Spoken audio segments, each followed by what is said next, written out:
Well, so a very good evening to everyone here.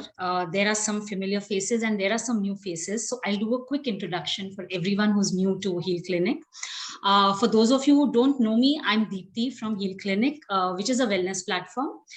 We offer different energy healing therapies. It could be through one-to-one sessions, paid workshops, or free talks like the one we have today. Our aim is basically to empower people to live a more authentic life, and secondly, to decode and understand different spiritual experiences.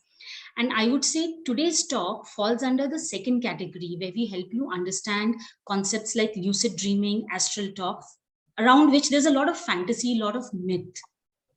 So, and we have with us Neelu, whom I personally know for more than 5 years now, and she's been a big influence on my spiritual journey and my understanding of what spirituality is. And she's someone who's been practicing Theta Healing. And I think the best part about her is that she combines Theta Healing, principles of Siddha Yoga, and her spiritual experiences, whether it is one-to-one sessions or her workshops. She is one of the most psychic and clairvoyant person that I have come across. And I know that she has been personally lucid dreaming and astral traveling for years. So I think she's one of the best persons to take this session. In fact, for people who have not heard of her experiences before, I will put up a link in the chat to a playlist which we had done a couple of months back, where she speaks about her psychic and clairvoyant experiences. So if you're interested, that's a very good series to watch.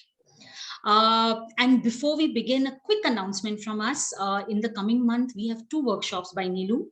One is on lucid dreaming and astral travel, which is on 17th March. And the other one is on soul contract reading, which is on 5th April. And a lot of people have come here. Some know this topic a little bit, some don't know. So as a special thanks to everybody who's here, I will be putting up links in the chat. So if you wish to register for any of those workshops, Neelu has been kind enough to say that, so it's available at a 10% discounted price till 12 a.m. tonight. So if you click on this links, you can register for any of the workshop at the discounted price.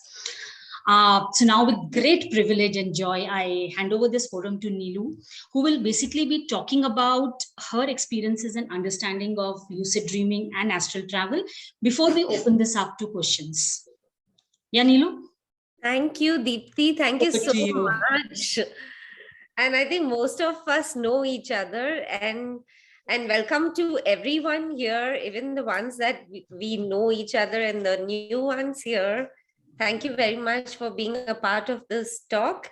And thank you very much, Deepthi, for, motivating me to do this whole thing. And I'm going to do my best to give a, picture of what my experience and my knowledge about this whole topic is. And yeah, so Deepthi, can you switch on the thing? And in the end, once we are done, we will be open for question and answers. Till then, if you have any questions in between, you can just note them down and we can get into it once we are done with the presentation. Yeah, just give me a second. I will. Yeah. So a lot of people think that astral travel is a myth. It's not a myth. It's real. It's very much real. So that is something I can assure you. So can we go to the next? Okay. It is you experiencing your etheric body through which you experience the non-physical dimension while still conscious. So this astral body is also called the etheric body. The body that is made out of ether. So when you come out of your body in the etheric body, which is also the astral body, you are experiencing a universe which is not as rigid as the third dimension, right? So it is a very non-physical. You can't basically, when you come out of your astral body, you can actually go through walls, jump to the moon. There's a lot that you can do. The laws of matter as they apply in this third dimension, they do not apply there. The laws are completely different. So one law which I really want to bring up is which is, when you're working with the fourth dimension, I think astral dimensions are all mainly in the fourth dimension. So when you're working in the fourth dimension, there is this law of give and take. So if you are working with someone from that dimension, you have to give something in return. So there's a lot of work that people do, and I always tell them to offer something while they are doing that work, so that they don't, because if you are not offering something in return, then they are going to take whatever they want to take. Like, for example, of course the gods and goddesses don't reside in the fourth dimension, but even when we are doing prayers, we offer, right? We offer flowers, we offer fruits, we ask for health or prosperity or whatever, and in return we always offer something. If we are not offering anything, we offer we make an offering of fire, like, a lamp or a candle or whatever. And if we are not doing that, then we place a coin in front, we make some kind of an offering. So that is more like an exchange to whatever we are getting in return. We are asking to get in return, not that we always get in return, because then again there's a whole different story why we don't get what we ask for, which we will not get into. But mainly that dimension is non-physical, so it is very, it's something that can change, it's something that you can change. Okay, can we go to the next one?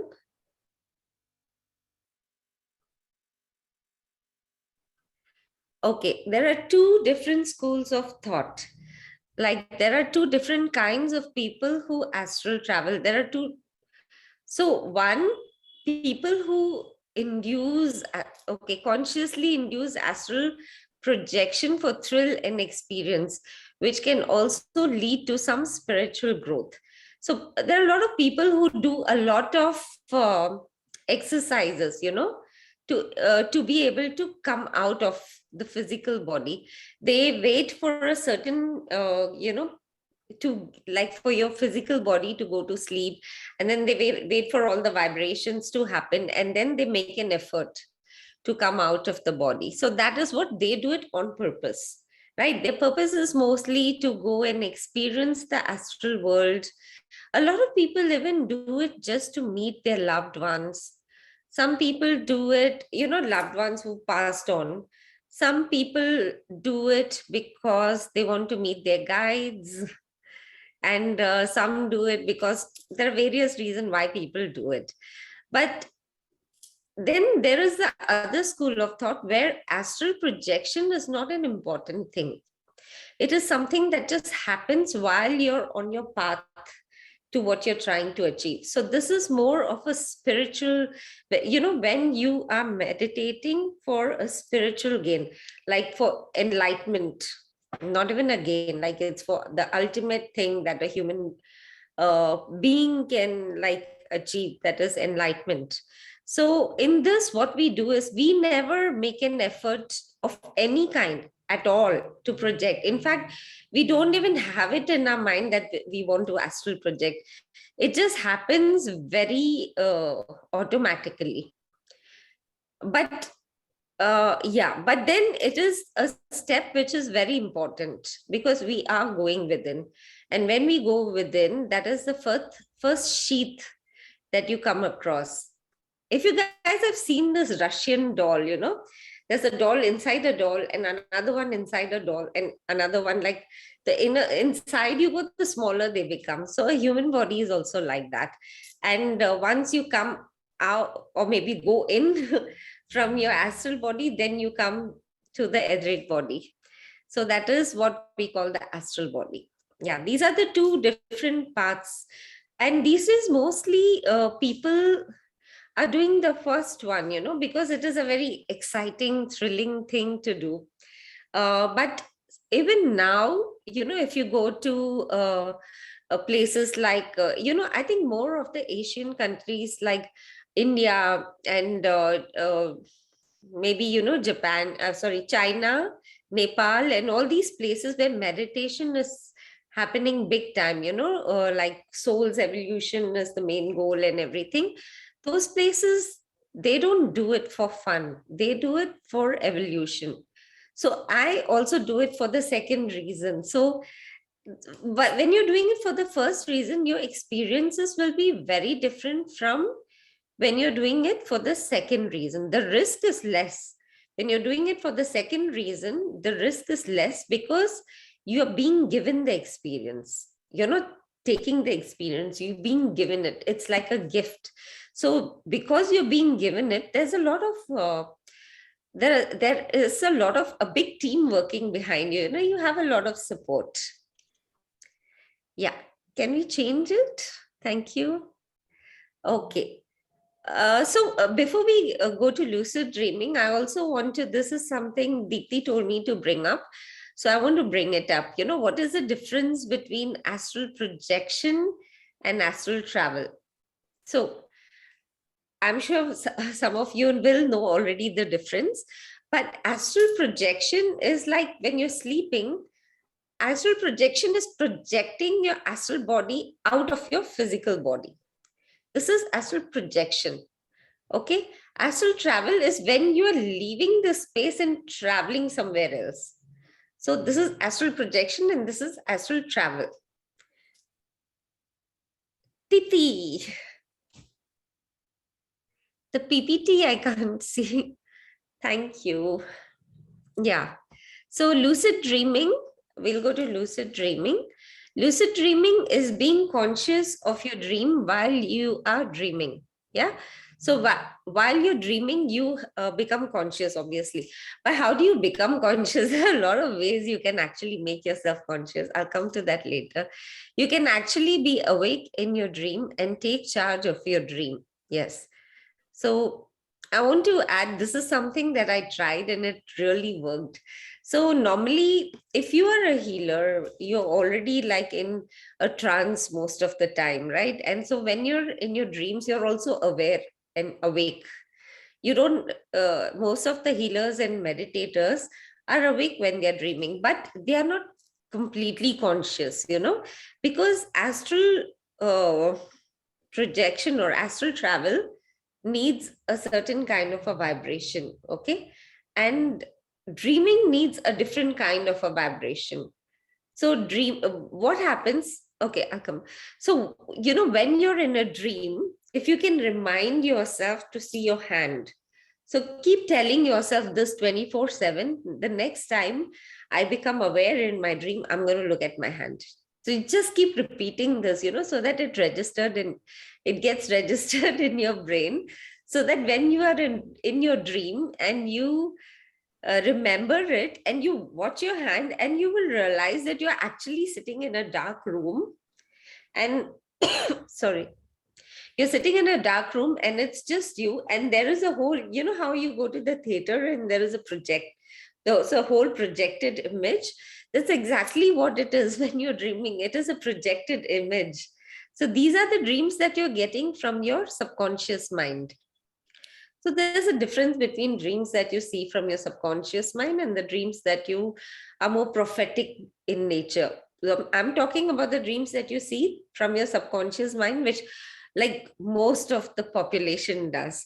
So at that time, if you're able to look at your hand, the projection will just back off, and then you will be able to look around. When you look around, it's pitch black, but you will realize that there are a whole lot of monitors, a whole lot of projections. If this projection goes away, there can be another projection. But then at that point, you can actually take charge of it, and you can summon your guides or someone, and then you can have a better, more meaningful experience.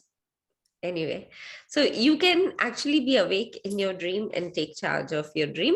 While you dream, you are not in your astral body. Yeah, you're not, because you are actually in your Tejasya body, also called the dream body, which is situated in the throat. So when you're dreaming, you are in your dream body. See, the astral body is the same shape and size of the physical body. And the Tejasya body is here in the throat, and it is this big, like the top area of your thumb. This is how big it is. It looks like an oval moon. You see the moon, it's not white, it's like grayish, like whitish. It's the same thing, but in an oval shape. And when you are dreaming, but if you have grace and if you become really advanced, then you actually stop dreaming and you start visualizing this throat body, the dream body, and then you start visiting higher realms, which are not astral, which are beyond the astral realm. There you cannot go with your astral body. There you can go only with your Tejasya body. So there are other bodies beyond this, and to go beyond those realms, there are other bodies also that we have, but we'll not get into that. So, yeah, you're actually in your Tejasya body, also called the dream body, which is situated in the throat. It's white in color. Well, not exactly white, it's like gray. It's just like the moon. And as big as your thumb, the top portion of your thumb. Sometimes you may be consciously astral projecting, but might lose consciousness and slip into the dream body. So what happens is, as I told you, because the dream body is a different consciousness. When you lose your consciousness, when you go deeper, or go into a higher vibration than your astral consciousness, then you will slip into. There are two reasons why you could slip into your dream body. One, you can't hold that space of your astral projection, and you will slip into this. Or the other, that your vibrations are able to go higher beyond, and then also you slip into this. Yep. We'll go to the next one. Oh, thank you. So what are the benefits? Oopsie doopsie. Okay. What are the benefits of astral travel? Astral travel can enable you to activate some of your psychic abilities, of course, because the minute you come out of your physical body, you will become psychic. If not to a very great extent, to some extent, it will enhance your abilities. Everybody is psychic. Every single person on earth is, every single human being on earth is psychic, but they're not aware of it. You can connect with your spirit guides, yes, as I told you, spirit animals. So I always connect with my spirit animal through my dreams. So that is my way of connecting with him. I connect with because generally when you are astral traveling in a very, for the purpose of spiritual evolution, you always have a guide with you. You're never alone. Whereas when you're astral projecting on purpose, like forcing an astral projection, then you are mostly either alone, or you find random souls, astral people here and there, or who are also projecting, or you might find people who have passed. I mean, they might give you some guidance or whatever you ask for. A lot of people actually go to different cities, and they find souls in that city to become the like tourist guide for them. So there's a lot of fun involved in it if you are doing it for fun. Yeah. So spirit animals, etc., through astral projection. Yes. Can we go? Yeah. To astral project, you must convince. Okay. Now, this is the biggest thing, this, we are just going to tell you how can you astral project. To astral project, you must convince your mind that you have gone to sleep. That is the first requirement. This is done by remaining mentally awake while your body goes to sleep. You have to remain mentally awake while your body is sleeping. And that can be achieved only through extreme relaxation. So extreme relaxation is the key to astral projection. So, yeah. So we just made a very short presentation because we want to take more questions and have more discussions. Can we go to the, yeah. So this was the movie, Doctor Strange. I love this movie. I keep watching it all the time. So this was a picture taken from that. And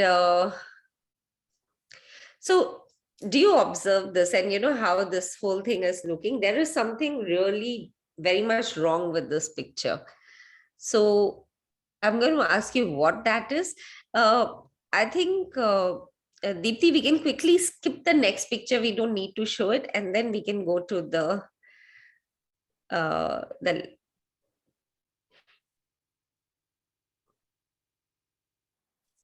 Okay, so you want people to answer for this picture? Oh, can they answer right now? Yeah, sure. So anybody wants to try what is wrong with this picture in terms of astral travel? Yes. Astral projection. May I? Anyone other than Isha can reply to this.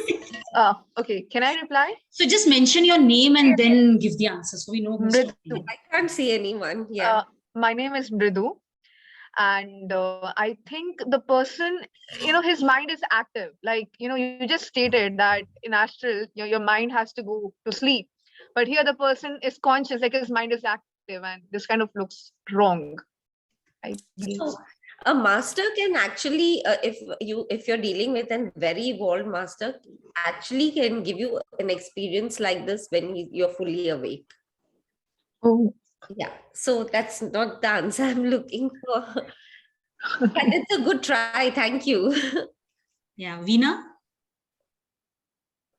All I can see is even before the master could touch the actual body, the other bodies is like super fast and they already knew what's going to happen. Future, like he's going to fall. Okay, that's not the answer we are looking. Okay. Something we are talking about something very technical. Okay. It's something, there are clues in what I've been saying so far as well. Yes, Alicia. If you haven't spoken to Isha, then you can reply. No, I haven't. It's actually similar to the first answer, so I was unsure. Okay. But you mentioned you need to be in a state of extreme relaxation. Yes. Here he is not, and neither are the bodies that are coming out. Like there's a lot of stress in the whole. Yeah, but that's not the answer. Even though I understand what you guys are saying, that is when we are attempting to get an astral projection. But this is a fully, they call this person the eternal one or something, and this person is supposed to be a guru. So a guru, even today, a properly fully realized master can give you an experience even when you are in the worst brainwave. So also this just, I'm sorry, I'm intervening in the middle. No, Also, sometimes when you encounter an accident or something, yes, there is a chance that it will just split and go because it does not want to feel the trauma. Yes. So that is near-death experience or out-of-body OT, out-of-body experience or near-death experience. Is it the cord, like, the astral, the body changes, so the connection? Okay, now that's a very, it's a very intelligent answer, but right now I'm not looking for that answer. It makes sense. What you're saying makes a lot of sense. That too is missing in this picture. Okay, we go for one more answer and then we get the answer.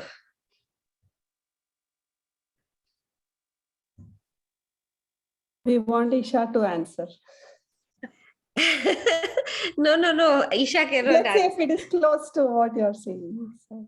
If nobody else wants to answer, then we can ask Isha. No. Neelu will answer because I'm not sure about my answer. You are 100% right. I got your answer before the talk and it was right. Oh, that's Oh. So, okay, I'll tell you. Nice. So I'll tell you what I'm looking for. So as I told you, the minute you come out of your physical body, there is no rigidity, right? So, first of all, when you see yourself astrally projected, you will never be wearing clothes. clothes don't go with you, in your astral body. Second thing, the astral body, every time I have astrally projected, I have never seen my body looking like this because I'm always transparent like water. So if you go to the next picture, thank you, Deepthi. So if you see this guy, he's sleeping and then he's just trying to come out, and the top one is just transparent. But that's how you become, you become very transparent.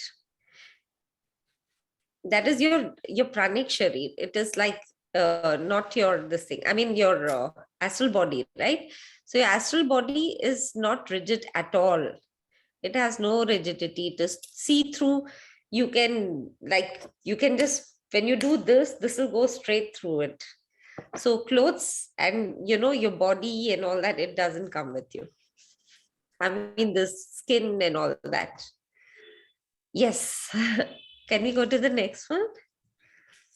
That is question and answers. Can we just switch this off, Deepthi, so I can see everything? I'm going to ask a very basic question, Neelu, on behalf of everybody whom I think there's a very, very basic question, that when you say we do astral projection and astral travel, what does astral mean? Astral is the astral realm, the non-physical realm. Yeah, like this is the earth realm, right? The astral realm is also here and now. But it's like, how you tune your radio. Everything is all around, right? But when you're tuning into something, you're catching that station. So the same way, when you tune your energy, your consciousness, you get into a certain vibration, and that vibration has to match with the vibration of the plane that you land up in. That is what I told you, that astral body you cannot take to the other higher realms. There, God has given you other bodies to take over there. So there is, okay guys, I'm saying this question based on the questions which I have been receiving for quite a few months now, so that some basic questions are done. So is traveling multi-dimension or traveling in different dimensions same as astral traveling? See, astral travel also, you have many, many different dimensions even in the astral world. So we just can't put it into like dimensions, because every plane of existence has a lot of dimensions. Neelu, I have a question. Yeah. So, where we talk about astral body and astral projection is only concerned, it's only applicable till fourth realm. Fourth and maybe because the fourth realm is where it's about dreaming, dreams and illusions and things like that. Because from fifth realm onwards, the masters take over, right? Because the fourth realm, there are no masters. Am I right? Like shamans and everything. So there can be masters. Yeah, but not ascended masters. No, not ascended masters. Yeah, but from the fifth realm onwards, yeah. Yeah, but I think the lower fifth realms also you can go through with the astral body. The lower, very low realm. Very low, yeah, very low, yeah. Okay, like if you know, between every realm, between the third and the fourth realm, also there are these layers, and between the fourth and fifth realm, also there are these layers. 7 steps. Layers between the fourth and fifth realm, you can penetrate into them. Okay, so when we talk about astral body, it's our ether body, right? It's not really a soul body, but it's like subconscious level. So actually, the soul is the innermost being of all these bodies. Of the astral, right? Like if you see an onion, if you remove the first skin, and the innermost area is still inside. Yeah, the innermost is a soul, but the outer part is also part of the soul. Yeah, so if you open the physical body and come out of it, you still have a few more openings. Exactly. Yeah. So the astral body is also.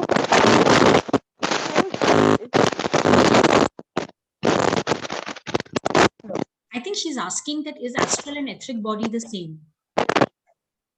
Astral and etheric body. Yeah. I think it is made out of ether, right? So it is the etheric body. It is the astral body, right? Yes, yes. Yeah. Saloni, you have a question? It's open to questions now, guys. Yes. Hi. Hi, Auntie. Hi. So I'm good. I'm good. So my question is astral traveling dangerous? Can be. And if I'm new to it and I want to explore it, how to make sure that I am safe? So if you are doing it for spiritual purposes, then you are never alone when you come out in your astral body. You have your guides with you, or you have someone that your master sends for you. You're never alone. But if you're inducing it, then you're on your own mostly until and unless you call for help from your guides. Okay. And but I wouldn't say it's the danger, but I think danger is the second most second hurdle. The first hurdle is fear. Because even if you're with your guides, you will feel fear, and the minute you feel fear, you'll go back, because astral and physical body are stuck to each other like magnets. So it's like a magnet, and it takes time to loosen. And even if you're sitting, like, the experiences I had when I didn't even know I was going to astral travel or any such thing, but my astral started loosening from my physical. And I was shocked because that itself brought a lot of fear in me. I didn't know what was happening. But of course, now I know what happened.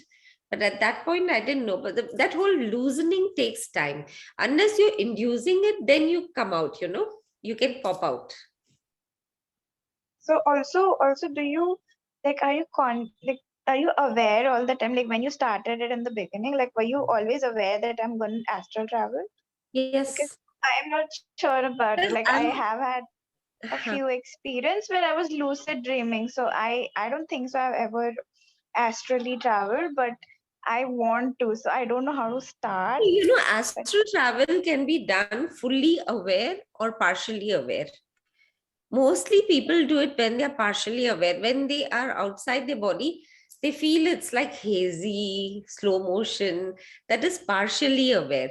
But if you're outside your body and you see your body lying there and you're not in your body, you know that even a little bit of yourself is not in the body and you're completely in this body. So that is a fully aware astral travel. And I mean, astral projection. And I don't know how people do it when they induce it, but when this experience is given to you, for the sake of evolution, then you're completely aware and you always have a guide with you. You're never alone. So that way you're safe, because then even when you're projecting somewhere on Mars or somewhere else, you're traveling there, you know that your body is taken care of because you have your guides with you, you have a whole team working with you.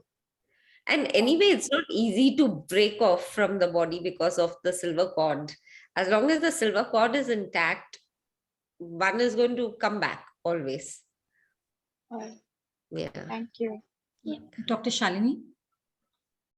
Yeah, hi Neelu. Hi. Hi. So see, I have been suddenly getting a lot of information about astral travel from various areas. Somehow I keep running through articles, and then I came through this wonderful talk of yours. So I have had lucid dreams, and I think I have astral travel because I very clearly have remember just wandering and very much aware that I'm not inside, but can I use it to seek answers?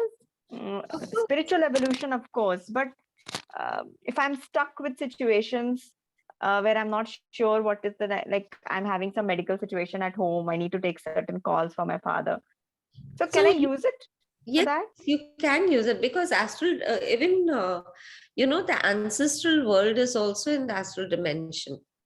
It is in the fourth dimension. So, the world of the ancestors, like we do all these pujas and all, that is where we connect with so you can either, if you know that one of your ancestors or someone, a grandparent or someone who was very wise and spiritual, you can call upon them. And they Okay. will definitely come. And if not, then you can just call upon your guides. Even if you don't know who your guides are, you can just say, I want my spirit guide with me now. I call upon my spirit guide. So you say it 2-3 times and your guide will come. And then this I do while I'm lucid dreaming, or I do this before I go to bed? You can make an intention before you go to An bed. intention. But if you're projecting and they are there, very good. If they're not there, you should call them. Okay. Yeah. And then I And can look Neelu, for. Yeah. you should, with people who are new to this, I mean, if they can just ground themselves, then they know that they're fully protected, then there's no fear. I don't know. Because there are all kinds of entities in the other side. Yeah. If you ground yourself and you call for your master's protection, then at least you know that then you have a shield around you. Yeah, but these are all tests for humans. Yeah. Like there are demons. They're not just gods, goddesses, and masters. There are demons also. There are bad spirits also. There are people stuck, wayward, and there's a lot of crappy stuff also that happens over there. Okay, Mridu, I have experienced have a that, question? so I believe that. Yes, yes. Yeah, so one has to actually have some kind of a protection and support. More than protection, I think support. Okay, Mridu has the next question. Yeah, thank you so much. I actually have 2 questions. So I want to know more about the give and take. Like what exactly is that all about? So there's a law that applies to the 4th dimension, that every time you ask for something, you have to give something in return. There are laws for everything, right, in the universe. So this is a law that applies to the 4th dimension. So can you give an example based like on the give and take? Like especially for people who are into shamanism and everything, very often they start getting used by the shamans in the other world, because they don't know about this give and take. So they get the help they need, but then they become the vessel for the shamans to kind of come and work through that person in this world. Oh, so okay. I do get a lot of clients who, when I suddenly see them, they are not alone in their body. And I see shamans a lot of times. And then I ask them, did you go for a shamanic journey or anything connected to shamanism? And mostly they say yes. So you should always have an offering ready. Oh, I get that. And one more question. If it's okay with you, can you share your own experience of how your astral travel happened? How was it? The first time was a big disaster. Because I was very scared, because I was alone at home. My kids had gone to school and my husband was in office. And I had a habit of meditating like 20 hours a day. I used to hardly sleep. I used to hardly be able to eat and everything. So I was lying down one afternoon and suddenly I just opened my eyes. So I was following Siddhi Yoga at that point. And according to Siddhi Yoga, consciousness is violet in color, violetish, purplish in color. So when I opened my eyes, everything was violet, like the walls, the door. I looked into the kitchen, everything there, and then I looked at my hand. I just picked my hand up. It was like transparent, like water. And then I realized that I'm astral projecting, and I started chanting mantras to get back into my body. And my spirit guide, Serena, was sitting next to me, and she kept telling me, let it happen, don't fight it, let it happen. And I was like, no, Om Namah Shivaya. So finally I went back. That was my first experience. It was bad. And once I came back, not that things change around you, everything around you is the same. Only thing is you're not aware of it anymore. So that was my first experience, which I highly regret. I think I was so stupid to do that. Thank you so much. Thank you so much. That is the reason I said the very first hindrance is fear. And there are different degrees of fear. This is just the first degree. Then you have these other different degrees, and then they go deeper and deeper and deeper till you really overcome, till you're till your faith becomes so strong that no matter what kind of fear comes in your way, it doesn't shake you. So our guides are the good souls, right? Well, if we have chosen them as our guides, then they have to be the good souls, right? If you're doing good things in this world. Okay, I get it. Thank you so much. Actually, our guides are related. It's a very good question. Actually, our guides are related to our soul purpose and our soul lessons, our major soul lessons. So if somebody there have been people who have who are really big time into business and all, and their guides have been very good with finances and all those things. Like my guide, Serena, she's extremely spiritual, like extremely spiritual. So she is a part of my life because she's helping me with my evolution. Thank you for asking that. Thank you so much. Thank you. Yeah. I also have two questions. Okay. One is related to this fear you keep talking about. So when I think of this topic, so one issue I have is I have a lot of trouble keeping grounded. So I have to put a lot of effort into keeping grounded. And when I do, I've also in past healings I have witnessed alien lifetimes, and in the beginning of my healing, I used to really feel like I did not belong here. So my greatest fear is if, say, I do have an astral travel experience, will that undo all the work I've done because I have chosen to be here? Is it possible to get more comfortable in another space than where you are? And then what happens to your life? Because that's you feel like coming back, but then you are always sent back. Because when you're in those dimensions, then it's so beautiful, full of love. Everybody's kind. It's as if everything is alive. The walls, the flowers, everything has a live consciousness. When you go there, you feel as if your entire body is being hugged. And you feel so amazing that you don't want to come back. So then when you do come back, doesn't that cause other problems to work through? Because no, it actually is good if you astral travel, because you will get more tools and techniques to work with. You will get more support, because anyone who's doing astral spiritual work on earth actually has a soul family. I mean, everybody has a soul family, but we have a soul family who's doing the similar work. We have a soul group who's doing the similar work. So when I astral project, so many times I find myself in a group. This is a group of 5 people. So they are my group, with whom I work. Even when I'm not, when I die and go back, I'm going to go back to them, because they are the group I work with. And then we have a teacher. So whenever I become aware, I'm lots of times I have projected and been standing with them in a random place with a lot of trapped souls, because we work in helping trapped souls to get released. I'm still training, like even the other group members are training under the teacher. So I just project and I'm there, and it takes me a minute to understand, okay, now I'm here with my group, and then I try to listen to what my teacher is talking about. But by any chance, if one of these trapped souls just touch me, I get back into my body, because they are very low vibrating.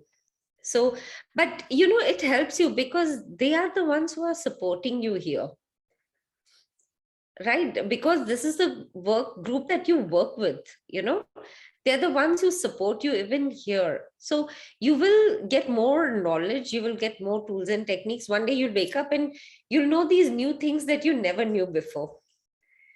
So I think it's an amazing thing to reconnect with your group that you work with. Okay, there can be a lot of confusions as well, because so my spirit guide was kind of trying to learn astronomy, and I suddenly became very interested in astronomy. And I didn't realize, when I was in my awake time, I didn't realize that it was her. Every time I astral project, she takes me to different, universes, and she shows me about all this astronomy stuff. And then one day I was so obsessed with it, and my guide came and told me, hereafter I'm never taking you anywhere. And after that, my obsession just disappeared. So it was like her obsession that became my obsession. So it can be a little confusing, but you're always on track. I Like think you will never. Neelu, Alifia's biggest fear is that what if she doesn't want to come back, and when she comes back, she still stays in those thoughts. So it's not possible that you won't come back. You will definitely be sent back till your work is not done. Come back, yeah, but then you like right now you make a conscious effort to choose to be here, right? What if you lose that purpose or that desire? No, that's not possible. See, it is possible that you may lose the desire, but your purpose will not be lost, because your purpose, you have contemplated on your purpose for a long period of time when you were planning this life. So your purpose is something that your soul desires, so that cannot be lost. But yes, you maybe this world loses its charm, because it does. Once you see all that and you come back here, and then you will look at this and say, yeah, what is this? It's like going from a 3D movie into a black and white movie. But that's okay, but you remember your work and you will keep doing it. It's not possible that you'll go and not come back. Alicia, I'll bring you back. I'll bring you back. Yeah. Isha. It looks like it's my own path.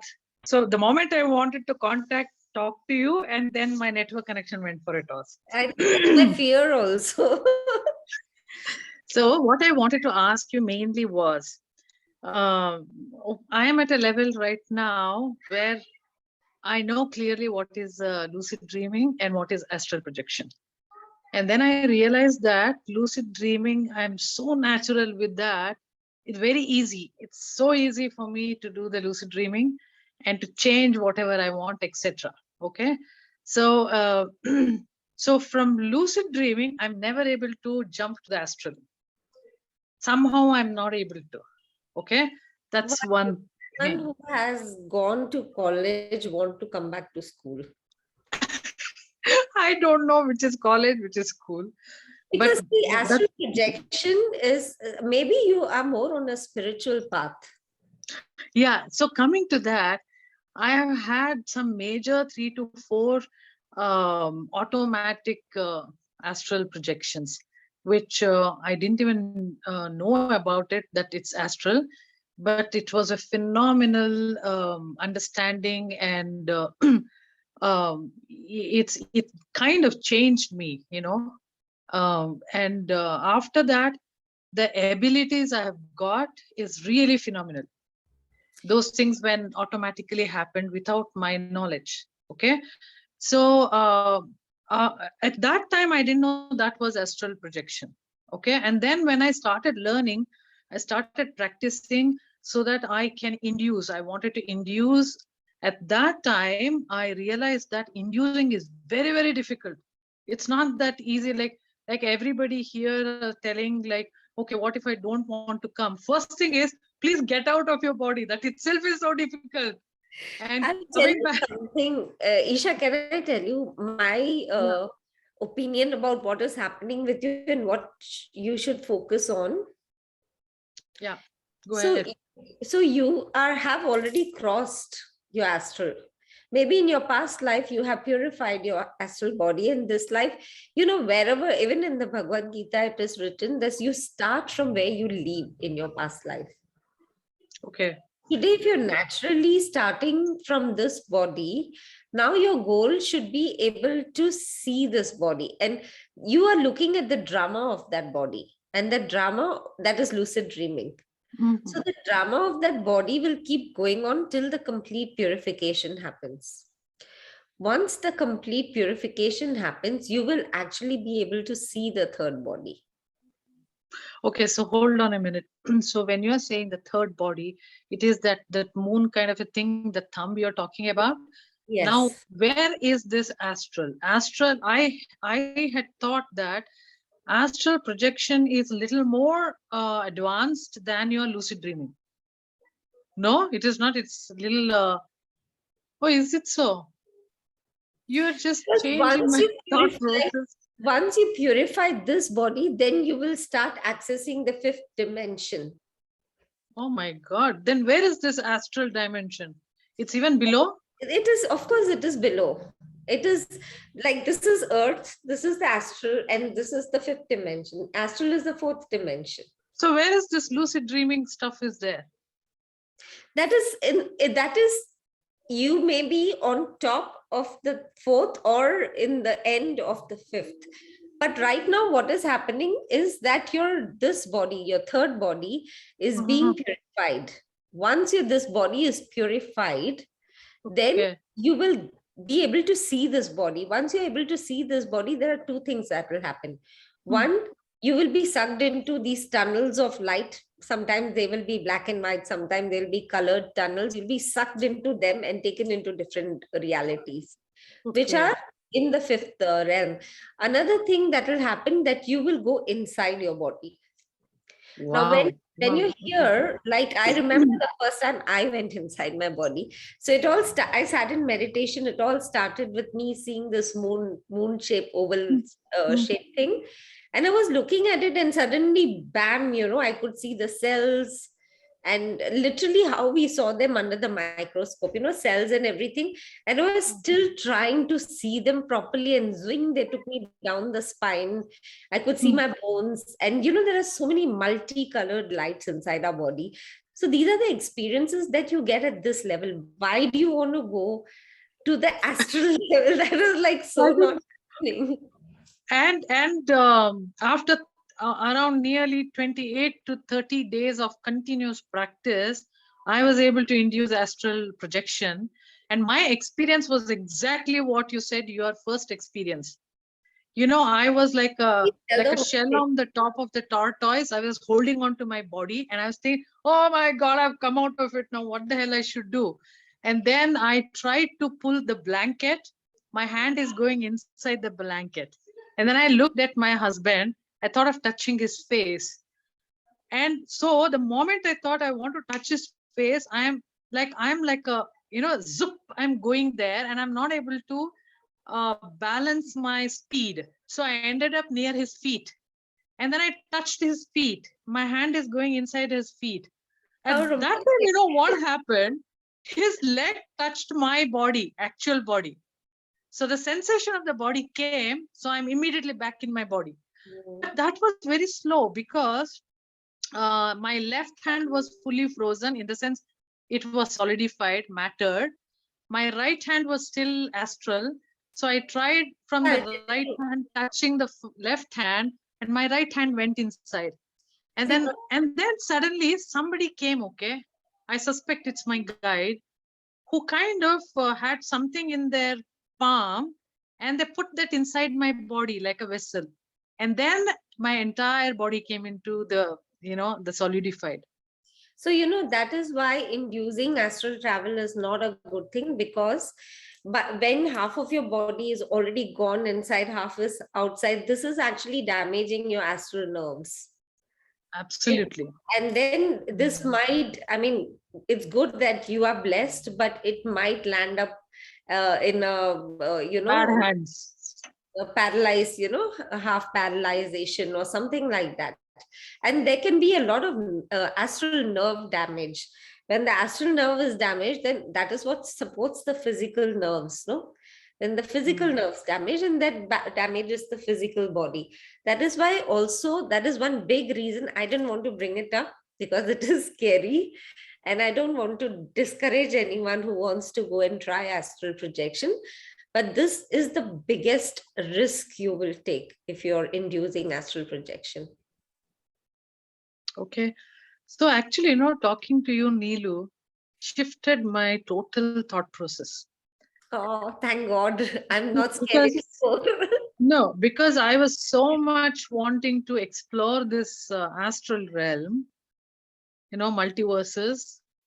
Of course, even now I still want to, but then maybe I can still do that through my lucid dreaming. when you're in your lucid dream, you need to call upon your guides, and you can talk to them, and you can ask them, how do I speed up the purification of my this body, the sleep body. Once you are pure, a lot of people, all of us astral travel every night. Only thing is we are not aware. A lot of times, you might just feel you're falling down from a building and suddenly you wake up. That's your astral body coming back into your physical body.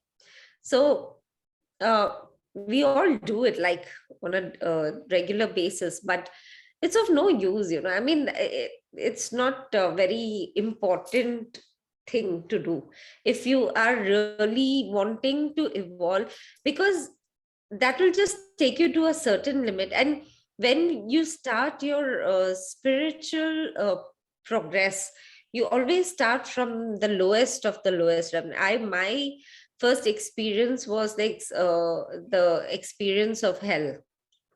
So my guru had spoken about his experience, and that was so damn dramatic. It scared the hell out of me. But mine was not that bad. I was just, in the washroom in the night, brushing my teeth and everything. This is long, long back in 2000. This was even before I started meditation, like very long back, 1994. This was in 1994. I was brushing my teeth, and then suddenly I started hearing these horrible screams. They were so bad. I wanted to scream myself. So I had to literally hold my mouth, and I ran to my Bhagavad Gita. I told God, please put me to sleep. I just put my Bhagavad Gita under my pillow. I slept. Within a second, I was gone, and I woke up in the morning. So that was my experience of hell. Sorry. So that's how I had the whole thing. But people have it differently. A lot of people who have a lot of electromagnetic energy can actually travel physically to hell. My master had physically traveled to hell. And when he came back, he kept puking for the next 1 week because it was so dirty and so bad. In fact, I had this one more astral experience, which was, at that time, it was very scary. Now I'm wondering, why did I even get scared? But because it was too sudden, there was a soul that had wronged me very badly in a past life. So she is trapped in hell. So what happened? I was sleeping, and then suddenly, so every time anyone tries to contact me, I start hearing the kettle drum. So suddenly I started hearing the kettle drum when I was deep sleep, and then I knew, okay, now something is going to happen, but I was not expecting this. Then my astral body just came out from my body, and my husband's astral body came out, and we both went towards the ceiling. We came down. My husband's body went and stood next to the door, and I was literally hanging like this in air. I had no control over what was happening. And then the floor just opened up, and this one lady started yelling and screaming, Neelu, Neelu, Neelu. And her hand was stretched up, and literally she touched my hand, and her hand was so hard and so harsh. I felt so much, I was scared to death, but I felt so much of compassion and love for her. Then I just started forgiving her, because you get the feeling why this is happening. So she must have wanted forgiveness so badly. But that freaked me out, because then suddenly we popped into our body, What freaked me out is, why did my husband's astral body come out? Second thing, why do you have to keep me hanging in the air? That is even more scarier. Third thing, why did she have to touch me? That was so scary. So there's a lot of scary things that happen once you have these experiences. But then, you just keep getting braver and braver. Now, when I look back, I think I was so stupid to get scared, because then you get so many, then it becomes like a everyday thing. And then you feel, what the hell? Yeah. One more question I have. You said you have group of people, and after you die also you go, and something you said, right? These are all not physical reality, right? It's out there. So that's the group you're talking about. Yeah, this is a dimension where you belong to. Okay. Yeah. So Yeah, because from wherever you have come, like every soul does some or the other kind of work when they are there. So some people study science, some people study fine arts, some people do some work, some do some work. So this is my work.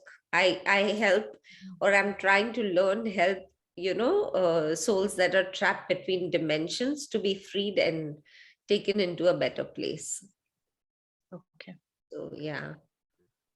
How long have you practiced, Neelu, to so easily get the embrace the Isha, I feel I have, it was just pure grace, because it was my guru's grace that he gave me all these experiences, and I have not tried at all, because even if okay. I try, I know I Kind can't. of it came to you.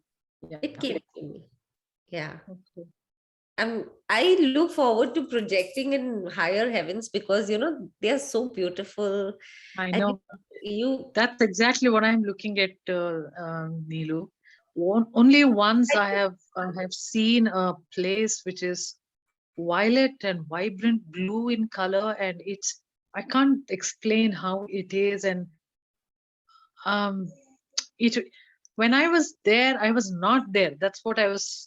I don't know how to tell you that. When I was there, I was that.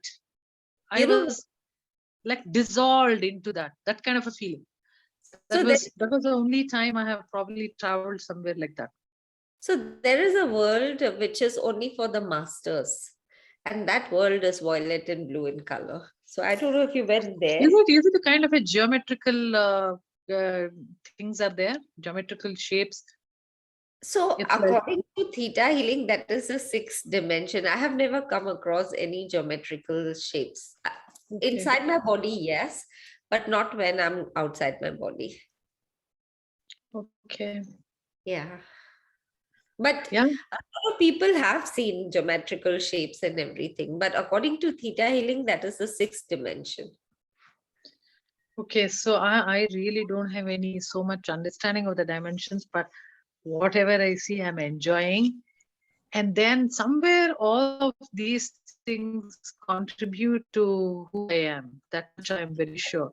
Because the more these things happen, I become extremely sensitive to a lot of things. Sensitive, I'm talking about, I can hear sometimes things, something guiding stuff I'm able to hear in the right moment.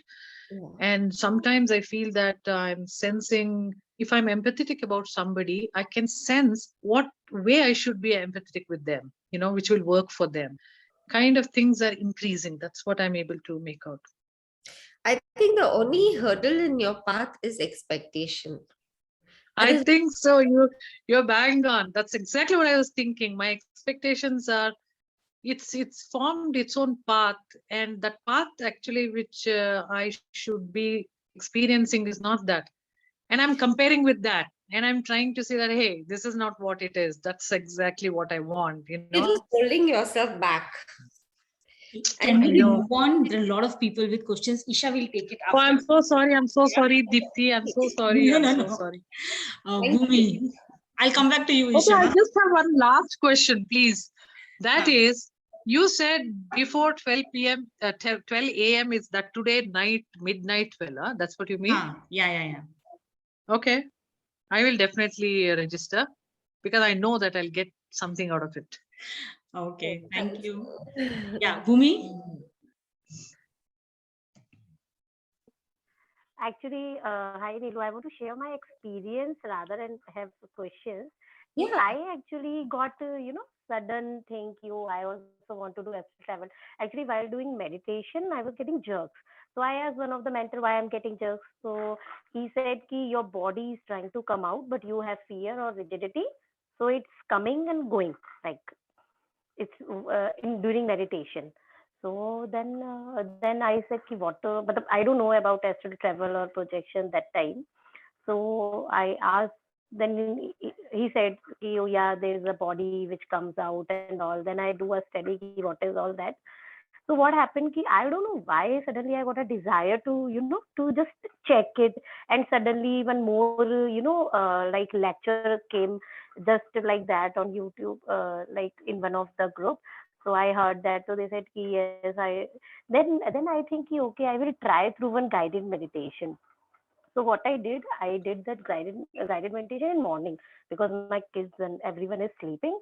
So, but I am not in fear that I will not come back or whatever you are discussing. That was luckily that time not with me. So what I did, I just put that music on and I just slept in position. So what happened? Ki I actually saw ki like I am lying down and my body is coming out.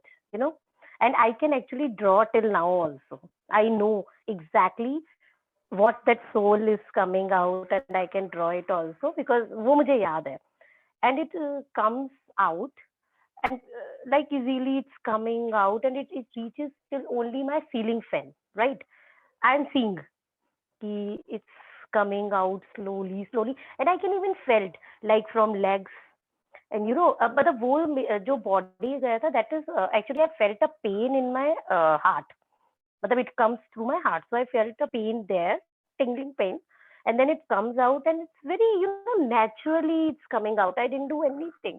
And then I saw only till my ceiling fan is there because that's only 1 hour guided meditation. So I saw and then what happened suddenly just my daughter screamed something. So I just, एकदम ऐसे हुआ and that body just come and बिल्कुल बिल्कुल पैरों से ऐसे करके जैसे बिल्कुल लेटते हैं ऐसे लेट गई and then I felt a pain in my heart, a tingling pain. But after that experience was nice, everything is nice. But after that, I felt a lot of weakness. 1 or 2 days, so I was like, oh my god, only sleeping. So I want to know, is it natural to feel like that or Regret? weakness? Weakness. Okay, first of all, what I want to tell you is that when you feel jerks, there could be many different reasons why you're feeling jerks. Mainly, jerks happen when your astral body is getting cleared, when it's being cleaned. Okay. So that means the astral nerves are blocked. So when the prana just flows, the energy, electromagnetic energy just pushes its way into the nerve. Okay. And then because nerves are the electricity in the body. So Right, they just right. jerk. Even, a lot of these jerks happen because of the nerves. So if you're sleeping and you're feeling jerks, then this is just your pranic, like your astral body. No. I didn't feel actually at the time of sitting and doing meditation. When I go in trance, I felt. But now I'm not getting it. Previously, I was getting that So jerks. maybe that time there were obstructions and which were being cleared. Okay. Yeah. So why I felt that weakness after that, then I'd never tried after that. First of all, that pain you're not supposed to feel in the heart. You're not supposed to feel that pain. So No, but I felt actually. Yeah. So मुझे याद भी है. the reason you could have felt is maybe because your body is not yet ready to astral project. Oh, okay. You have to take it easy, you don't have to think. First of all, stop thinking about astral projection. And just allow it to come when it has to come. Naturally. Yeah, naturally. Let it come. It will come. It has to come. Okay. Yeah, after your body is purified to a certain level, you will just come out without any trying, without anything, without any jerks, without any vibrations. You just come out. I don't know why that time I got so, it's a deadly desire. जैसे नहीं होता. I don't know why. From all of a sudden, पता नहीं why it came into my head and why I want to, try it. Like just someone is inside forcing me. But I never do this. No, maybe it is your guides who want you to go on this path. Maybe it is time for you to evolve spiritually. Yeah, Because and after that I started, 3 or 4 hours meditation so that I can do it easily. yes, it'll come to you. Don't try to induce it, and don't even think about it. It will come naturally. It has to come. There is no other way, but it has to come. That is the first step. Okay. But if you are completely ready, if your body is completely purified, you're completely ready, it'll be very easy and effortless. Okay. Yeah. because I landed safe, so I said, ki, okay, I can try later. But due to the fear, ki, no. But sometimes we have that, na, ki, at my home, if anyone screamed or something. So due to that fear, I never try. Because Huh. you need some quiet place and all. So that's it. Huh. Thank you. Thank you. I also want to know one thing, Neelu, ki in this workshop also, we will, we can have that experience of astral travel or something? No, because we will only give you the way to do it. You know how, Okay. what is the correct way to do it. And Okay. even we will also teach you some techniques that will help you when you're projecting. Right. Going and coming back and Yeah, everything. and especially when you are caught in a place or with people where you don't want to be, Yes. or anything, whatever. And I will be sharing a lot of my own experiences, because Right. astral projection, when you're doing it in a spiritual way, there's a lot of things that happen before you project. Okay. Right. So yeah, because the electromagnetic energy starts to build up. Right. And when the energy is building up, you have a whole lot of other experiences before you astral project. Okay. Okay. Thank you. Shifali? Yeah, hi Neelu. I'm Hi. Shifali here. Hi. So I keep just wanted to know what this am I lucid dreaming or no? So every day I keep dreaming, and sometimes I remember the dreams very, very well. And yes, as you said, I can even direct my dreams. I can, so is that lucid dreaming? Yes. And some of them are prophetic also. Yes. They do come. Like this afternoon, I dreamt about a guy, someone I know, and I always dream about bad things. I don't know why does that happen. Like someone's illness or someone is going to die or something like that. Why does this happen? Maybe that is a kind of service you have done to mankind in your previous lives. Okay. But you can change it. Okay. Maybe. Like this morning, one of my Guruji's birthday. So by night, last night, I made an intention that I want to wish him. And actually, I dreamt early morning, and I was like, as if a live picture was going on, and I could wish him and chit chat with him and talk to him. So it felt as if it was a live thing. Yeah. So is that also lucid dreaming? It is, you can call it lucid dreaming, but a lot of times masters, they come and meet you in dreams. Okay. So it is beyond lucid dreaming, actually. Okay. Yeah. It is a kind of astral projection, not really astral projection. It is the master actually creates a scenario, and you are there, and your master is there, and then the whole drama happens, like, because when my masters also contact me, and if they have to tell me to do something or to not do something, they create a scene, and and I meet them in that scene. So I think they just project the space, and then they call me into that space. That is what I feel. Okay. And Yeah. how do you know who is your spirit guide? So I think a lot of people have heard me say this like a million times, but I never get tired of saying it. Acha, how do you know who is Who your is my spirit? yeah. Acha. So, first of all, you have to develop some kind of a spiritual ability, like psychic ability. Okay. And then you can ask the question and you will be given the answer. Okay. Or you can connect to someone who is, you are in Bombay, right? Yes. Yes. So in Bombay, you have this one lady, she was an actor also, na? Something Kelkar, her name is, I forgot her name. She does auto writing. You can ask her also, she's in Bombay. Okay. If you know her name or number or something, I don't know. I can give it to Deepthi. I can Google and find her and give it to Deepthi. She was an actor. She's a Bollywood actor, but now she's like very spiritual and all that. Yeah. Is she a Maharashtrian actress? I think. She's Marathi, but she used to come in Hindi movies. Right. I think I know her. Okay. I don't think her name is Kelkar. It is somebody, Okay. she's a lawyer's wife. If Oh. it's the same lady. She's a little plump. Yeah. Okay. Okay. Yes. That's all I wanted to, because I get these lucid dreams and all the time. You know, I sometimes even create them, like according to how I want it. When you are sitting in deep meditation, when your mind is clear, you can just ask, who is my guide? Okay. You will get an answer. Okay. Yeah. And do I need to do, if I want to connect with, like, be a psychic and all that, do I need to do this theta healing?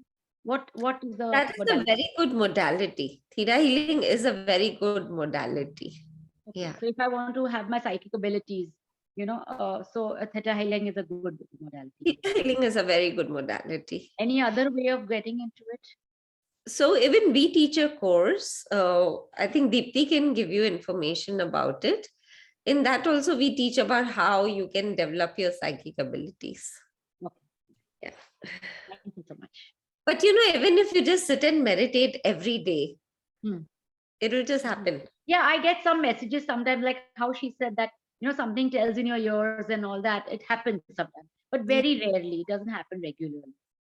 That's okay. Maybe you will just have to be open to getting messages in other ways as well. Yeah, okay. Maybe you're not paying enough attention. Okay. All right. Yeah. Thank you. Cheryl?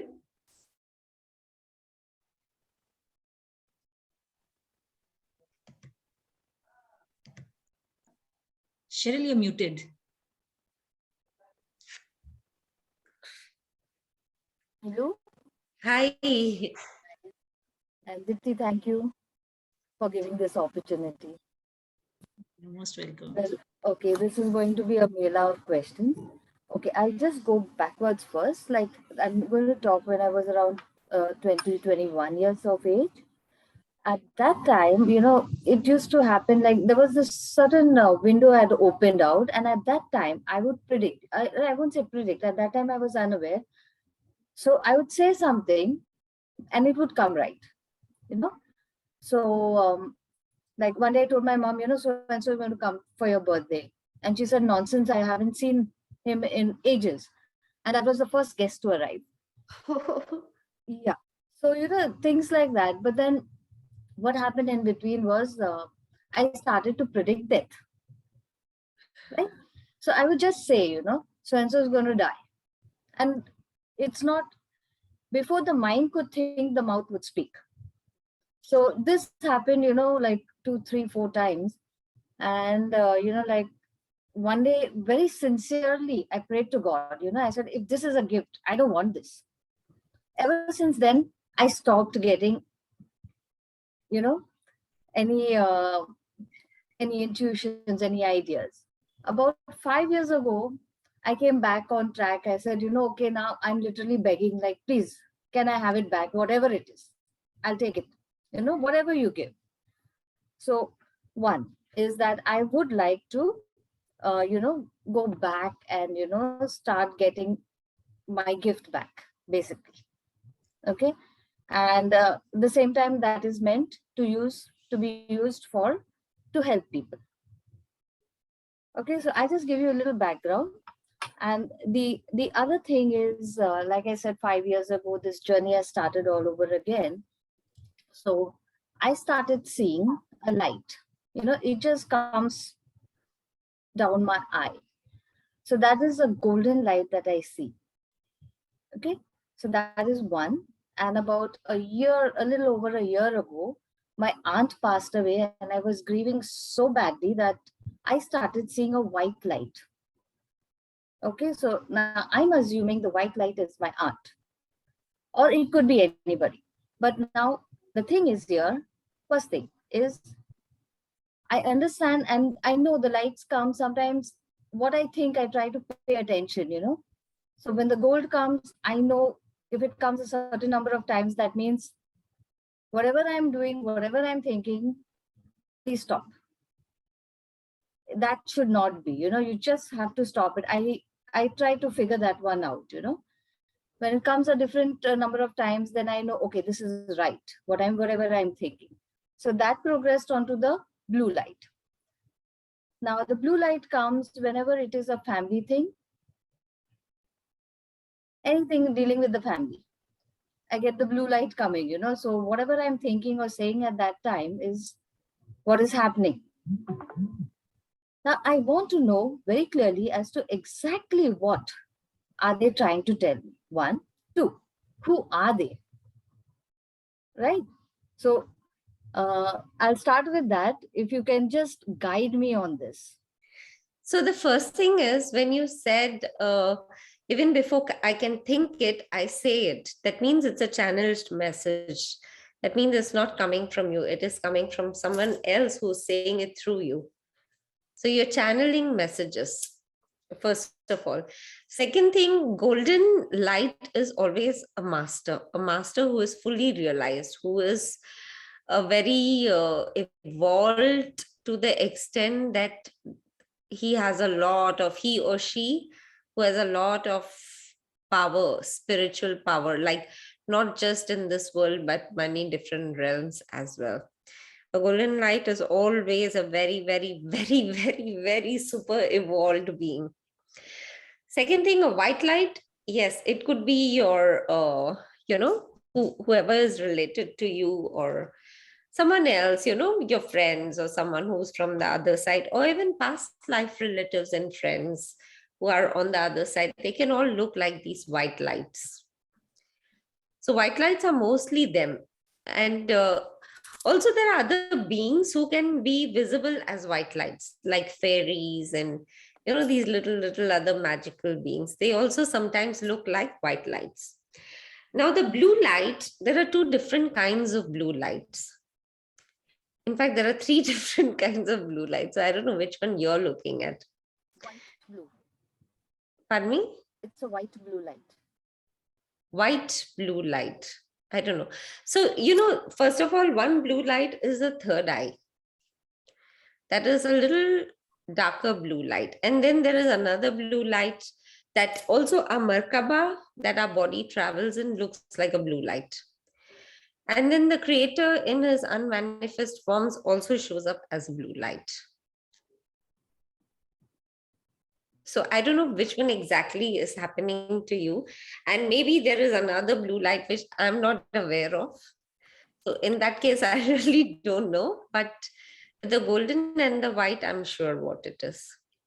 Yeah, this and is the blue. what they are saying actually depends on you building. And first of all, either you find out what is your strong psychic sense and then use it, or you build a language that you can communicate with them.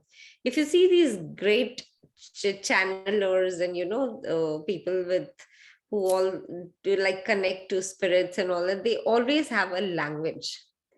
Like for example, okay, if they are showing, if there's a loved one who has come, if it is a romantic relationship, show me a red flower, or if it is a friendship, show me a white flower. So you see it in your mind's eye. So I guess I cannot tell you what they are saying, because it depends on what is the language that you communicate with them. Like I always tell my students to kind of study Louise, because that is the language I use to communicate with my guides and the creator and everything. So, yeah. Now, Does it answer your question? Yes, kind of. I'm glad about the golden light. Get some info. The blue light also some, clarity on that, like what is happening there. But it's like, it's a lovely blue light with a little bit of, white happening. And this was, I was actually standing in front of my aunt's coffin, and I was like totally shattered at that time. And at that time it came at that time, so it was like I knew that was like, a comfort, like, look, it's all right, it's all right. I understood that. See, I'm not very connected to angels, but right now I'm getting a feeling that it could be an angel. It's some kind of an entity that I'm not connected to. So I don't know, but I feel it is a fifth dimensional dimension. Yeah. Someone from the fifth dimension. But what I feel is you need to really figure out a way to communicate, and you're the only one who can figure it out. Or you can sit and talk to them and tell them, okay, if this is what you're saying, then show this. If that, and then you have to start seeing numbers, you know? I see a lot. I used to see a lot of numbers. Just anytime I pick up the phone, I will see 1, 2, 3, 4. I will see something like that. That's not what I'm talking about. Like, I'm talking about seeing them in your mind's eye. Like communicating, you see numbers, or you hear the beginning of the words, or you need to find a way to connect with your master. And if you are seeing a golden light, then you're already a very evolved soul, because it's not easy to see a golden light. So my master, who's still living on earth, he's still on earth, but he also travels to us in the form of a golden light. Okay. So actually, because sometimes, like if I need to speak to someone, or I need something, the person will call me, message me, it's there, it's happening. Like just yesterday, someone messaged me and I thought, I had said something that would hurt her sentiments. But she messaged, and then I was going to write, how are you? And I just wrote, hello, share the good news. And then she said, like, this is crazy, man. How did you know? And it's just a feeling, I cannot explain that, I actually, and this is happening to me of late, I actually canceled the message and rewrote the message. So that's it. Okay, I won't take too much time. I just need to know a couple of things. Yeah, sometimes it's your guides who tell you a lot of things, even though you're not consciously aware, but you're subconsciously aware about it. Yes, I think that is happening now because I've been asking and I'm doing a little bit of meditation, not much. So I wanted to know is what is the preparatory process to do for astral travel and, like you say, purification? So as we had that slide, right, where I said, if you want to astral travel, you have to learn to put your physical body to sleep while you are still awake, and convince your brain that you have already gone to sleep. And this can be achieved only through extreme relaxation. That is actually be teaching this in the workshop. She'll be teaching processes and how to do this in the workshop that we have, because there's a step-by-step process. Okay.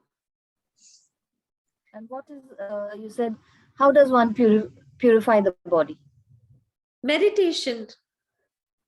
Try to be vegetarian, no alcohol, fresh food, but mainly meditation. Even if people have non-veg in this and that, meditation actually helps. It will flush everything away. It depends on how strong is your electromagnetic energy. If you have a lot of electromagnetic energy, everything is going to be swish clean. I think Cecilia is getting extremely yeah. One last question, please. Thank you. Yeah. I just one last question is okay. With all these processes, like when you astral travel and when you start to meet your guides, will that help in healing the relationships that have gone sour in our past lives? And how to call or like speed up the process of or call the guides, that I think you kind of explained, but I would like to know about the healing of relationships and purpose of life. Will that also help me to find out what exactly is my purpose on this? See, my experience is, if you are good at meditation, that itself releases a lot of past life trauma. Like, for example, I can't say, healing a relationship with someone, but getting rid of that karmic balance. Because see, in our astral body, like in our physical body, we have a backbone, right? So in our astral body, in the place of backbone, there is something called Sushumna Nadi that we have. That is the main channel of energy in which all the main chakras are, the basic 7 chakras are actually placed in the Sushumna Nadi. So the inside of the Sushumna Nadi also has layers. So how much you meditate, it depends on how much you clear. But anyway, towards the left of the Sushumna Nadi, you have the Ida. And on the right of the Sushumna Nadi, you have the Pingla. So Ida contains all your past life information, all your karmic debt to people, to whatever, even unfinished businesses, everything. Everything is stored in the Ida.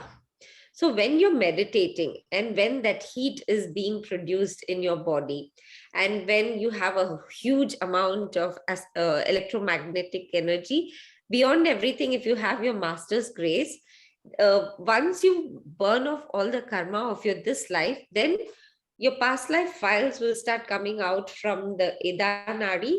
Okay, and you will be able to actually see your past life drama that is still holding on.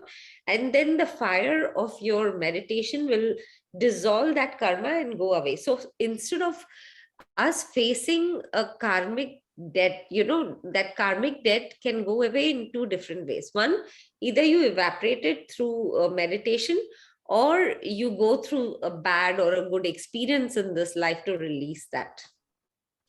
Does that answer your question?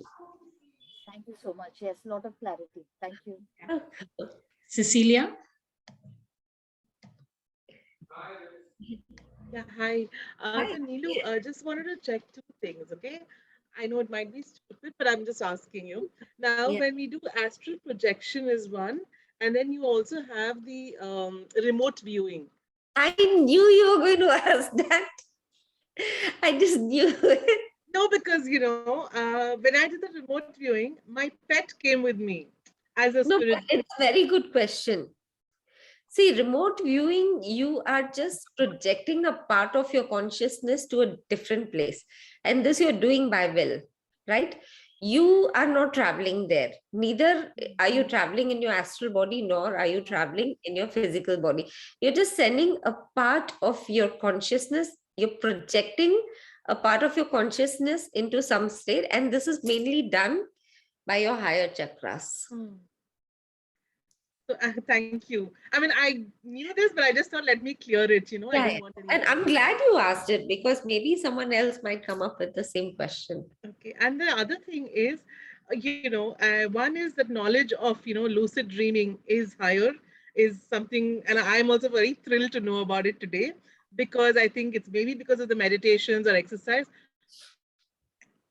Is lucid dreaming, which it happens continuously also? It's possible that it happens like, every day, because for me, it just, nowadays it's like too much.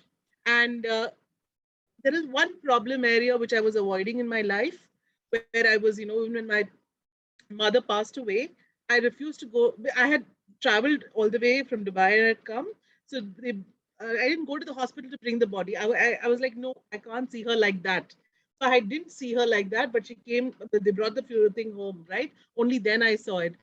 But you know what? In my lucid dreaming, I actually traveled and went back, and the same episode happened, and I actually touched her. I then felt the coldness. And in my dream, she herself knows that she's dead, but she couldn't open her eyes, but she hugs me and I hug her, and I'm, acknowledging the fact that she's dead. And, all that happened. Maybe And you at the had same time, I did not, sorry? Maybe you had some kind of a guilt or regret that you did not do it. Yeah, it could be. But what I'm trying to say is, it didn't, I was in that zone. It's like, I could do what I want to mend things or whatever, I could do that. And the other thing is, and other dreams are, every time it's like a episode. I go and I'm with these friends of mine. I'm like this warrior, like going and saving something. I'm completely like, saving somebody and doing something. It's like a cop, like, like how you have the cops, but literally not the cops. It's like those alien movies that you see, But it's maybe like that's that. the work that your soul does. Yeah, it's like this gang. I'm so fit in that, and I'm just, doing all of this stuff. Of course, I can't see my physical body fully, but you know what I mean? I can experience. And for me, it's always is blue. It's all blue. The place is all blue. And then I also take long walks with my mother and come back, and we just travel, and all stars and all those things. That's also. amazing. That's amazing. But that is also not necessary. You can do it only in your astral body. You can do it in your other more Yeah, so subtle. that's what I wanted to ask you. Is that astral projection, or because now today I understood about lucid dreaming. So I thought dreaming was not. if you are while you're going there, if you are aware of your body, if you just see your body, you will know whether it's an astral body or some other body. It also depends on where your mom is. Na? If she's in the 4th dimension, it will be your astral body. If she's in the 5th dimension, then you will need the other. You are pretty advanced spiritually. So it is possible that you are going with your, 3rd body or the 4th body or the 5th. I mean, 5th body, we don't go anywhere. But 4th body, who knows? Thank you so much. And Welcome. I'll see you on March 17th. Bye. Bye, Deepthi. Thank you. Hi. Bye. I'm Veena. Rashna. Bye. See you. Veena? Hi, You're muted. Yeah. Hi. Hi. Hi, Neelu. Hi. So most of my questions were answered via all others' questions. Thank you so much for that. And very long back, I had these 2 kind of experiences, which I can never forget. And it was very beautiful. So I just want to know what it was. I don't know if it was dream or astral traveling or lucid dream or whatever it is. Once I was like in, this Aladdin magic carpet. I was on that magic carpet kind of thing, and I was flying all over the world. And the world looked more beautiful than the earth. I mean, I was in the nature. I was going on top of this biggest waterfall. And the feeling was so beautiful. And I went through some age-old cities, which was like totally unique and all that. This was one experience. So were you partially aware or were you fully aware? I was fully aware. How you are right now? Yeah, I was. So this was one experience, and one more experience exactly like this, but I was in Antarctica. I don't know if I was a seal, polar bear or whatever, but I was like inside the water, on and off. I used to come out of that hole, and I used to see actual people. I mean, spiritually connected people. When I started friendship with them, I started seeing all those people in that dream. I don't know what it is, but again, that was a beautiful experience. So the second one sounds more like a past life memory. Okay. Because we do have very clear past life memories as well. If you are tapping into that, it will seem like that, Mm-hmm. I have seen a memory also, where I'm an animal. And yeah. Oh, okay. So about the first one where I was on this carpet. That sounds a lot like astral projection. Okay. But I feel it was given to you because I feel it was more given to you by your guides kind of a thing. All right. Because when you're on your own, you don't see yourself lying on a carpet. More like if somebody else has planned the experience for you, then you kind of have a really beautiful experience. Oh, wow, nice. And nowadays I'm getting a lot of beautiful experiences. Like for so many classes and all, early morning, I'll just keep an alarm. When the alarm rings, you're in deep sleep and you're like disturbed and you go to the snooze mode, and with great difficulty, tiredness in the body, you wake up. One fine day, I decided this is very bad. I have to cultivate a habit of waking up by 5 and things like that. From that day onwards, every day, by 5 o'clock, even before the alarm could ring, I used to hear a voice, hey. And from a deep sleep, I used to open eyes and no tiredness, nothing. And I'm like, no, I have to get up. That's all. These experience started happening. Yeah, a lot of people actually, once they make a decision, their spirit guides do come and wake them up. Okay, so it's a spirit guide. Okay. So, yeah, that's it. Thank you. Okay. Having these experiences, life is fun that way. Yeah, really. Okay, Neelu, Nischal has a question that if it's the opposite of what we are talking, that if someone projects their dreams or designs dream into my night dream to alter my subconscious mind. How can I stop it? So that happens mostly by wayward, they do come in, they actually give you dreams, and those dreams will tap into your deepest fears. And at that time, if you become aware of it, you can actually send. What I do is I send them into God's light. I make a command and I just send them into God's light. But what a lot of other people also do is that you can use your power of visualization. If that person or your dream, once you become aware of it, just tell yourself, I'm in a dream. This will help you. So the first thing you have to do is tell yourself, I'm in a dream. This is not real. I'm in a dream. This is not real. And what you can do is, there's a lot of things you can do. If you can give me an example of what, just give me one example and I'll tell you what you can do in that scenario. Yeah. One example is, Yeah. Namaste, hi. One example is that, I'm yet to complete my engineering. So I've already completed it. I'm working at a job, but still it comes like, exam is there, you should study. And as you told, I tell myself that, no, it's all done. I've completed it. This is a dream. Yeah. And So then, yeah. So since you've told yourself this is a dream, then change the dream. Then just see that you're standing on a stage and you're being awarded a trophy for, being the best student or something. And when you're in a dream, whatever you think will come true. yes, the second part I was not doing. Yeah, you can change it. Change it. Yeah. I'll do that. Who was that? Was it Robinjeet? No, that's Nischal. Okay, Nischal, hi. I Hi. can't see anyone. Saloni has a question. Yeah, Saloni. Yeah, hi, I'll be quick. So, my question is like, just like Cecilia, even I have had like a lot of dreams where I'm being chased by animals. Ever since I was a kid, like I have had like a lot of dreams where I'm being chased by either cheetah or like a snake or, like a joker, like a very weird, scary looking joker, like a clown or something. And I am the one who's like saving my family or my close ones.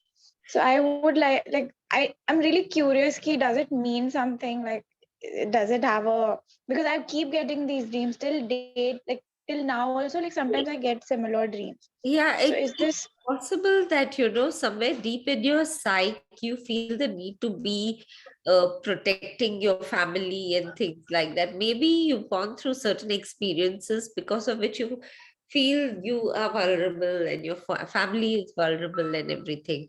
So, but in that dream, what you can do is you can start flying. You can hold your family and start flying, and these things cannot fly.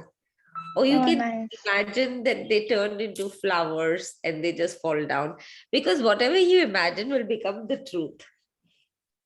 Okay, I never thought that like I don't know till now I've never lucid dreamt about all these. These were like dreams only. Yeah, so maybe if I'm more conscious next time.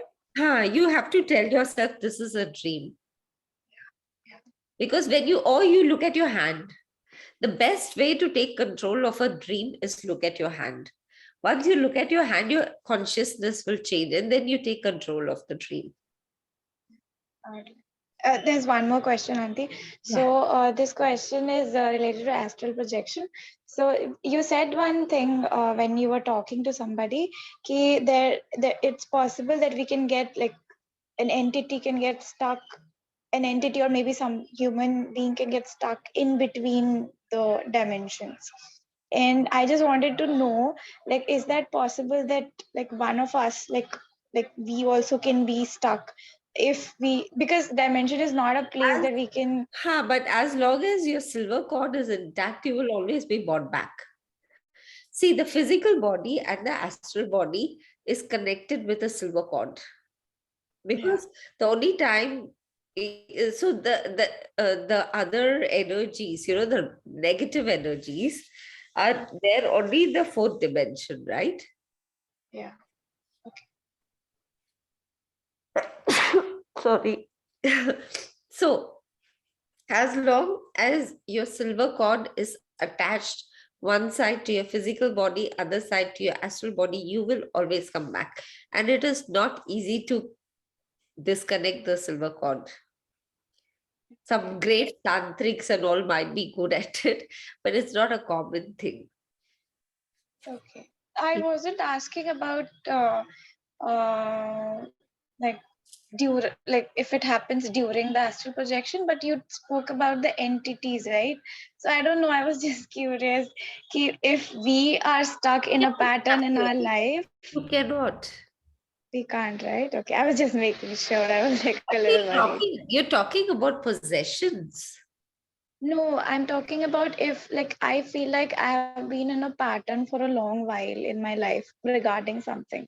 So am I in a loop? Am I stuck somewhere? Or is it like, I just wanted to There is ask. something that needs to heal for you to let go and move forward.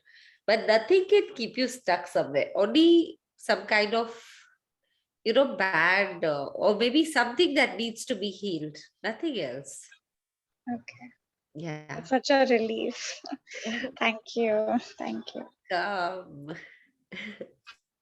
Okay, so we are actually at 10:50. So yeah, so any last words, Neelu? Last words? Oh my God. Last words. Okay, so again, I'm going to repeat the same thing. It is better not to do things too artificial and like forcefully induce astral projection in yourself. It's always better to take it slow and easy. That is a very important thing. But if by chance you astral project and you are in a place where you don't want to be, or you're caught in a place where you not just don't want to be, but you're suffering, or you're in fear, or someone is trying to play the fool with you, there's always a quick way of coming back. So I would like to share this technique. It's something that we teach also in our Guide to Clairvoyance course. So my old students know it, but I will just talk about it. So we call it the cosmic jump. So what happens is when you don't want to be in a place where you're stuck, you just think about where you want to be. It could be your own body. It could be somewhere else in a temple, or it could be something else, far away, or maybe near the Egypt pyramids or whatever. You just think about the place where you want to be and imagine that you're jumping. You just jump and open your eyes and you're there. So that is something you can do. The other thing that some people, what they do is they think about a place and they turn back. And as soon as they turn back, they are in that place. So that is also something people do. But I do this whole cosmic jump thing. It works for me. I've got used to that. So I do that. So it is a tip. If you're astral traveling, it can literally save your life.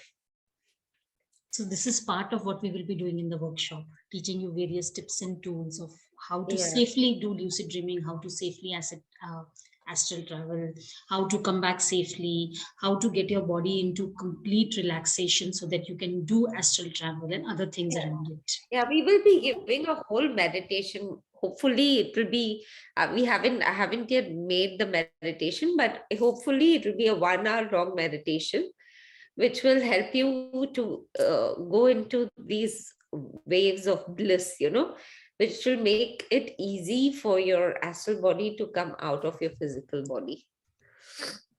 Yeah, so that is something we will be teaching. I thought about something else, which I'm trying to remember, but I can't remember now.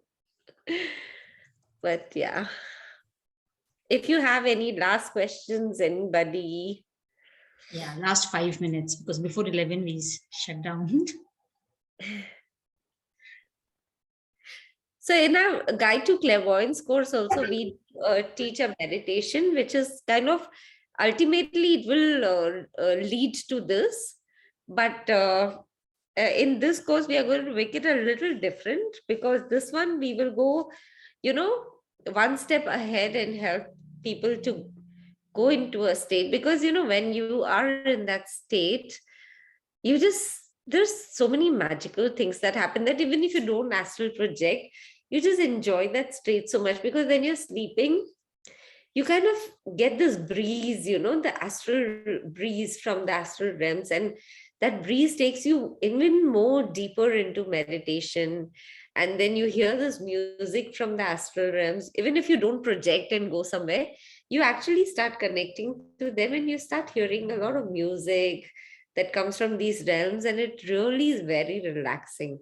And so you will not just have these experiences, but there's a whole lot of experiences when the angels just come, pull you out of your body, and they take you flying, and these things happen, and they're so much fun. Initially they might be very scary, but later on you start enjoying it. Like, you don't remain physical, and actually we are not physical beings, right? We are energy beings who are having a physical experience.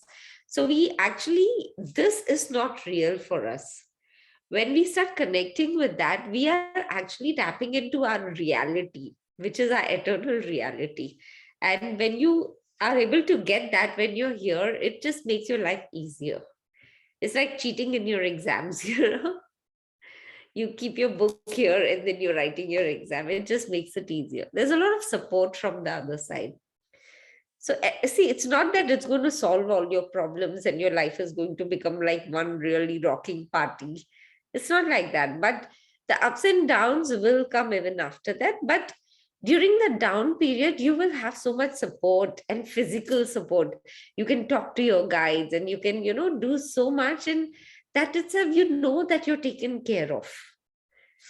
So you will become psychic. So there's so many things that come as a plus point when you do these practices. Yeah, so I think before Neelu gets into astral travel right now, let's call it a day because she's moving towards there. Thank you guys so much for taking out so much time and coming and listening to us. We really appreciate it very much. Thank you so much. Yeah, seriously, thank you so much, because this talk has come out of random conversations with a lot of people when we realized, honestly, a lot of contribution came from Isha, who pushed me, and then you agreed. And I think it is also from pushed me. So it's been pushing each other, but I think it also came from the need, because there were a lot of myths and a lot of kind of questions which were coming to Healclinic on astral travel and astral projection, which were not really in line with what at least we know and we have experienced. So this was our attempt to kind of decode and help everybody understand. And I hope we have achieved that. So thank you so much for being here. We will be putting up the recording of this session on a YouTube channel by day after. So in case anybody wants to see it again or want to share it with somebody, please go ahead and do that. And the links for both the workshops are there in the chat. It's open till 12. But then you can register anytime, even after that. So again, once again, thank you so much, and wishing everybody good night. And thank you, Neelu. Thank you so much. Thank you, Neelu. Thank you so much. Thank you. Thank you. Thank you. Thank you Bye. so much. Thank you so much. Thank you.